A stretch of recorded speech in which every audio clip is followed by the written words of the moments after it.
Hi viewers, আমি সৌরভ। আজ আমাদের টিউটোরিয়াল 39। আজকের টিউটোরিয়ালে আমরা শিখব ডিজাইনিং আওয়ার ওন ম্যানিপুলেটর সম্পর্কে। আমরা কিভাবে আমাদের নিজের মতো করে একটা ম্যানিপুলেটর ডিজাইন করতে পারি। আমরা এখানে মাই ম্যানিপ লিখবো, এরপর ভ্যালু রাখবো। এখানে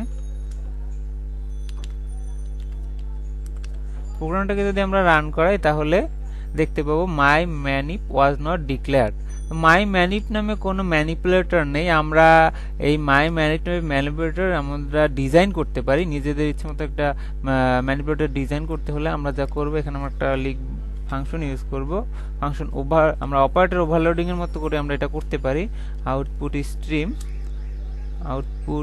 স্ট্রিমের জন্য একটা রেফারেন্স নেব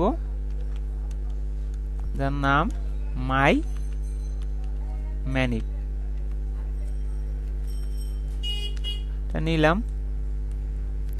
এখানে ম্যানিপ বানানটা আমাদের একটু ভুল, চেঞ্জ করে ঠিক করে দেব। এখানে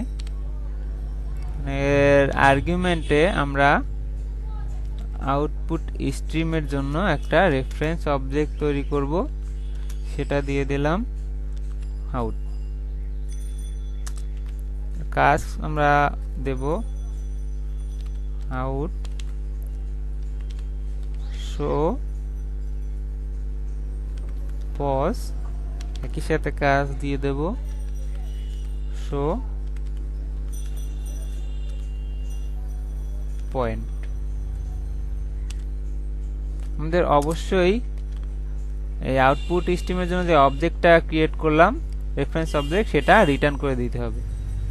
রিটার্ন না করলে এটা কাজ করানো সম্ভব হবে না। এখানে রিটার্ন করলাম।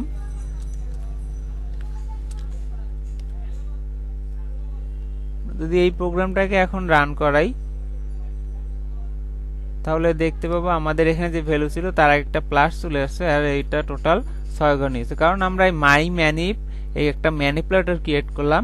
যে ম্যানিপুলেটরের কাজ হলো যে ভ্যালুটা মনিটরে শো করাবে সেটা যদি পজিটিভ হয় তার একটা প্লাস, আর এটা শো পয়েন্টের জন্য এটা টোটাল 6 ঘর। আমাদের এখানে কি করলাম, রিটার্ন টাইপ হলো আউটপুট স্ট্রিম, যেহেতু এখানে আউটপুট স্ট্রিম টাইপের কোনো কিছু রিটার্ন করবে, এখানে আউটটা রিটার্ন করলাম।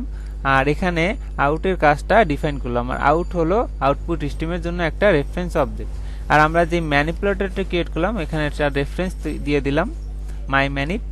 এই ম্যানিপুলেটরটার কাজ হলো শো পজ, মানে শো পজিটিভ, আর শো পয়েন্ট শো করা একটা আউটপুট ভ্যালুর। এইভাবে আমরা এখানে আমাদের ইচ্ছে মতো ম্যানিপুলেটর তৈরি করতে পারি। আমরা এই কাজটা ফ্ল্যাগের মাধ্যমেও করতে পারতাম। ফ্ল্যাগের মাধ্যমে করার জন্য আমরা এখান থেকে out dot set F flag set করতে পারতাম। এর ভিতরে আমরা লিখে দেব iOS শো পজ।